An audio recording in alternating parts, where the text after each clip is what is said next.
Hey guys, I'm William Gamble and I'm going to teach on People Skills 101. And I want to start with writing down 4 quadrants. I want you guys to do this. Write down 4 quadrants.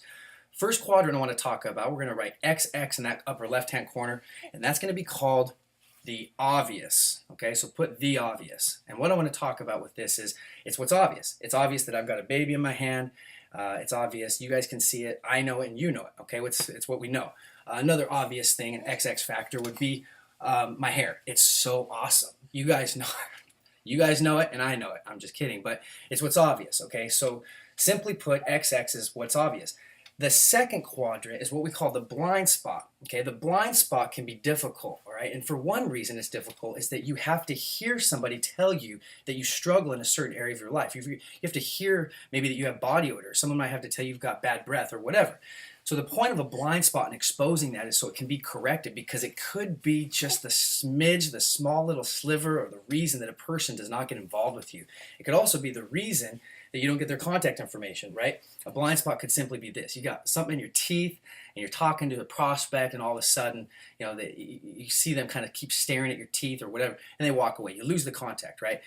So that's what I want to share. Okay, but the third quadrant is what we know about us that nobody knows about us. Okay, that's the shame and the guilt that we might harbor, or decisions that we have or haven't made in the past. Now, I'm not going to get into that because that's more of a mentorship type of quadrant that would be discussed. But the fourth quadrant is what we don't know about ourselves, right? That nobody knows. That's what only God knows. Okay, so that's the fourth quadrant. But again, I'm going to focus on the second quadrant and the blind spot. And here's the reason why.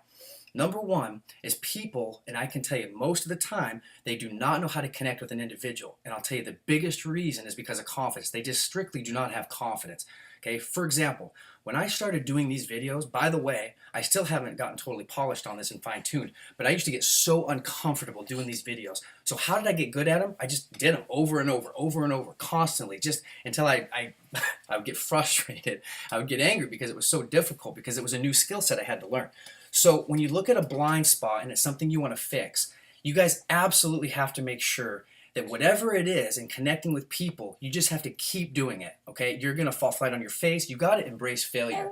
And I'll tell you right now, the hardest part for people is when they fail and fall flat on their face and they look stupid in front of somebody. They don't want to go out and get another contact, or make another effort to get any contact information, okay? So I want to do this, guys. The blind spot. Here we go. Reading somebody's body language is typically most people's blind spot. It's just simple social awareness. For example, I can tell when I'm sitting across from a coffee table or whatever, and I'm talking to a prospect, I can tell whether or not they're uncomfortable. I can tell whether or not they're angry. I can tell if they're sad. I can tell if they're excited. Now, if you guys cannot tell the emotion that the person possesses that's sitting across from you, whether they are angry, sad, happy, guilty, whether they're fearful. Now, fear is the number one thing that runs people. So most of the decisions that are made by a prospect or contact is based on fear. You have to be able to determine, sitting there, whether after you've talked to them for literally 30 seconds to a minute, you have to be able to discern whether or not they are happy, fearful, whatever it is, that the emotion they possess, you have to be able to match it.